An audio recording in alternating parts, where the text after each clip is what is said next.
वैसे ऐसी बहुत सारी चीज़ें हैं जिनको आज भी पब्लिकली डिस्कस करना या फिर अपने डे टू डे डिस्कशंस में इंक्लूड करना, ओह माय गॉड ऐसा समझा जाता है।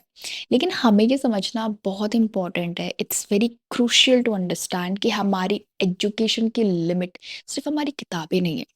हमारी आसपास की चीज़ें और हमारे आसपास के लोगों से वाकिफ़ होना भी हमारी एजुकेशन का पार्ट है, जो कहीं न कहीं किसी न किसी तरीके से स्कूल्स में कवर अप हो सकते थे या किया जाना चाहिए, लेकिन ऐसा होता नहीं है। ऐसे कुछ 2 टॉपिक को उठाएँगे, जो हो सकता है कि किसी इंडिविजुअल के लिए प्राइवेसी हो, लेकिन जब भी हम किसी चीज़ के बाद एजुकेशन जोड़ देते हैं ना, वो प्राइवेसी नहीं हो सकती। हाँ, आप अपनी प्राइवेसी मत अनाउंस करो, लेकिन एजुकेशन का ट्रम्पेट तो बजना ही चाहिए। Hi, one and all.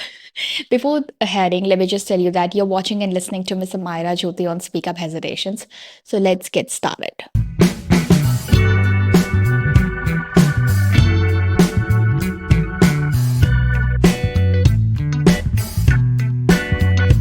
Everybody knows that talking about sex is taboo in India. ठीक है, हो सकता है, पर आप सेक्स एजुकेशन को नेग्लेक्ट करके एजुकेशन और उसकी इम्पोर्टेंस को लिमिट तो मत करो कम से कम। ये तो सबको पता है कि स्कूल्स में टीचर्स रिप्रोडक्शन चैप्टर को स्किप करते हैं, या फिर अगर पढ़ाया भी जाता है तो एक बहुत वेग तरीके से पढ़ाया जाता है, जिसमें क्लैरिटी बिल्कुल भी नहीं है। शायद कहीं ना कहीं टीचर्स इस चीज़ से वरिड है कि स्टूडेंट्स का रिएक्शन कैसे होगा, और अगर क्वेश्चंस आएंगे तो उन्हें रिप्लाई करना और उन्हें हैंडल करना बहुत मुश्किल हो जाएगा। उससे पहले आप एक अवेयरनेस तो क्रिएट करो, उनके दिमाग में बैठा तो दो कि ये एक एजुकेशन है and it's totally about your body, और आपको पता होना चाहिए कि आपकी बॉडी फंक्शन कैसे करती है, किसी और के लिए नहीं but for your own benefit of your own life. लेकिन ये तो तभी होगा जब एज एन एजुकेटर आप खुद ही इसको एक एजुकेशन की तरह लोगे। And boys doesn't know about menstruation और पीरियड्स।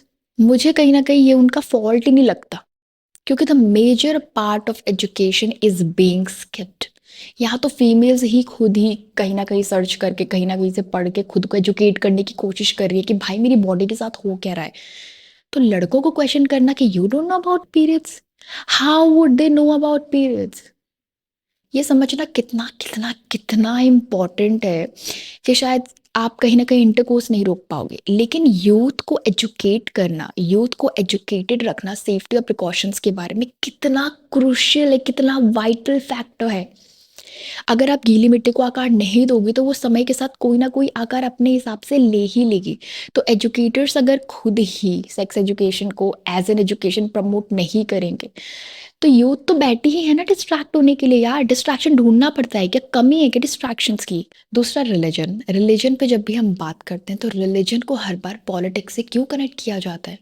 ह्यूमैनिटी क्या आप रिलीजन और पॉलिटिक्स को ध्यान में रख के परफॉर्म करने वाले हो।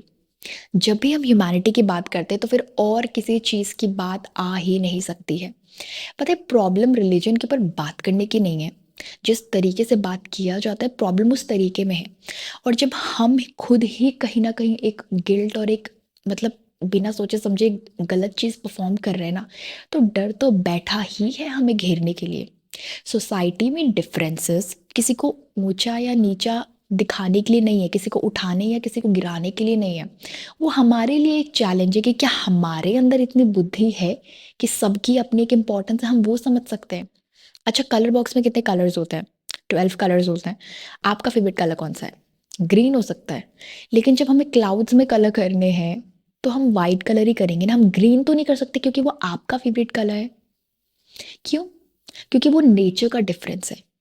हम उसे अपने हिसाब से अपनी इच्छा अनुसार नहीं बदल सकते। तो दूसरे रिलीजन्स के रिस्पेक्ट करने से क्या हमारी अपने रिलीजन की रिस्पेक्ट कम हो जाती है? हो ही नहीं सकता। तो जब डिफरेंसेस को एक दृढ़ता के साथ नहीं सिखाया जाएगा, प्रमोट नहीं किया जाएगा, तो वो थॉट प्रोसेस डेवलप ही नहीं होगा। इसीलिए गीली मिट्टी को आकार देना ही पड़ेगा इससे पहले कि वो गलत आकार ले ले। आई होप मैंने जिस भाव से, जिस इमोशन से, जिस अंडरस्टैंडिंग से अपनी बात कन्वे करने की कोशिश की है, आपने उसी वाइब्रेशंस को फील किया होगा, उसी वाइब्रेशन से कनेक्ट किया होगा। मैं बस इतना ही चाहती हूँ कि यार एक्सटर्नल सिनेरियो चाहे जो भी हो, आपका अपना सेल्फ और आपका अपना कॉमन सेंस किसी से इन्फ्लुएंस नहीं होना चाहिए। हो सकता है कि आपकी मेरी फैमिली में कुछ लोग ऐसी गलत चीज़ को फॉलो कर रहे हैं, गलत पर्सपेक्टिव को फॉलो कर रहे हैं या कैरी फॉरवर्ड कर रहे हैं। लेकिन हमारी और आपकी इंडिविजुअलिटी डिफरेंस लाएगी, क्योंकि हम अब वो आगे प्रमोट नहीं करेंगे।